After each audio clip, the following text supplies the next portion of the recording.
நீங்கள் contact lens யூஸரா? So இந்த video உங்களுக்கு தான். ஸோ நீங்கள் காண்டாக்ட் லென்ஸ் போட்டுட்டு படுத்து தூங்குறத வந்து ஃபுல்லாக அவாய்ட் பண்ணணும் ஃபர்ஸ்ட் திங். அண்ட் கொஞ்சம் நேரம் தானே அப்படின்னு நீங்கள் யோசிக்கலாம். பட் கொஞ்சம் நேரமாக இருந்தாலும் வந்து லென்ஸ் போட்டுட்டு நீங்கள் வந்து தூங்கக்கூடாது. ஸோ அதோடைய சைட் எஃபெக்ட்ஸ் நிறைய இருக்குது. நெக்ஸ்ட் பார்த்தீங்கன்னா வந்து காண்டாக்ட் லென்ஸ் போட்டு ஒரு டூ வீலர்லேயோ இல்லைனா வந்து பைக்கில் போகிறீங்க வித்தவுட் அ ப்ரொடெக்ஷன், இல்லைனா வந்து ஒரு பஸ்லேயோ இல்லை ஆட்டோலேயோ வந்து அந்த எதிர்காற்று படும்போது ஐ வந்து இன்ஃபெக்ட் ஆகிறதுக்கு சான்சஸ் இருக்குது, ரொம்ப ட்ரை ஆகிறதுக்கும் சான்சஸ் இருக்குது. ஸோ அதனால் வந்து அதுக்கு மேலே ஏதாவது ஒரு ப்ரொடெக்டிவ் கிளாஸஸ் இல்லைனா ஒரு கூலர்ஸ் இல்லை காகுல்ஸ் அந்த மாதிரி நீங்கள் போட்டுக்கலாம். தேர்ட் திங் பார்த்தீங்கன்னா வந்து நீங்கள் ஒரு வாட்டர் ஸ்போர்ட்ஸ் ஆக்டிவிட்டீஸ் லைக் ஸ்விம்மிங்கோ இல்லைனா வந்து எனி வாட்டர் ஆக்டிவிட்டீஸ் பண்ணும்போது லென்ஸை வந்து நீங்கள் வந்து போடாமல் இருக்கிறது நல்லது.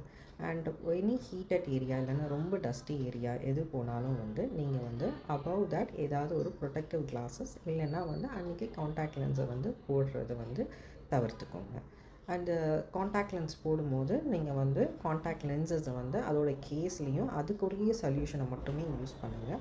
அதை தவிர வேறு எந்த மாதிரி டேப் வாட்டரோ இல்லைன்னா வந்து மினரல் வாட்டரோ வந்து யூஸ் பண்ண தவிர்த்துக்கோங்க.